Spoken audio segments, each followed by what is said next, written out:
গতকালকে আমরা একটা ভিডিও আপনাদের দেখিয়েছিলাম, যেটা একটি গাড়ি রাইনি বটতলার যে আইল্যান্ড আছে, যে আইল্যান্ডের যে গাছগুলো ছিল, দেশি বিদেশি যে ফুলের ফলের গাছ ছিল, সেই গাছগুলো কিন্তু দুমড়ে মুচড়ে দিয়েছিল। আসলে নিয়ন্ত্রণ হারিয়ে গাড়িটি এই আইল্যান্ডে উঠার কারণেই কিন্তু এরকম দুর্ঘটনা ঘটেছিল।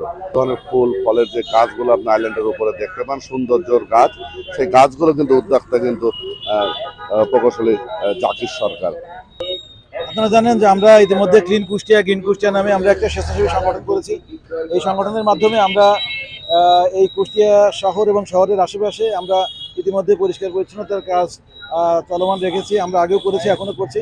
এবং আমরা এই রাস্তার মাঝখানে যে আইল্যান্ডগুলো ছিল, এই আইল্যান্ডগুলোতে আমরা ইতিমধ্যে বৃক্ষরোপণ করেছি। এখানে সৌন্দর্যবর্ধন ফুলের গাছ এবং কিছু কিছু বেডে ফলের গাছও আছে। তো এইখানে আমরা বেশ কিছুদিন আগে, প্রায় 1.5 থেকে 2 মাস আগে আমরা কাজ করেছিলাম। কিন্তু আপনারা দেখেন, গতকালকে একটা যাত্রীবাহী বাস সকালবেলা এই আইল্যান্ডের উপরে উঠে যায় এবং এই দুর্ঘটনার ফলে আমাদের এই আইল্যান্ডে যত গাছ ছিল, সবগুলো গাছ এখানে নষ্ট হয়ে গেছে। আপনারা দেখেন যে একটা গাছ এখানে ছিল না, সবগুলো গাছ এখানে শেষ হয়ে গেছে বা গাছগুলোকে ভেঙে ফেলছে। তো গতকালকে থেকে আমাদের স্বেচ্ছাসেবীরা আবার চেষ্টা করছে যাতে গাছগুলো আবার ঠিক করা যায়। তবে মতো খুব বেশি কিছু নেই এখানে। সিজিয়াম এবং অন্যান্য যে গাছগুলো ছিল সেগুলো আমরা আবার লাগানোর চেষ্টা করছি। কিন্তু আমাদের সবচেয়ে যে ভালো এবং এক্সপেন্সিভ গাছ ছিল ফক্সটেল। এখানে প্রায় 10 থেকে 12টা ফক্সটেল ছিল এবং বড় সাইজের ফক্সটেল।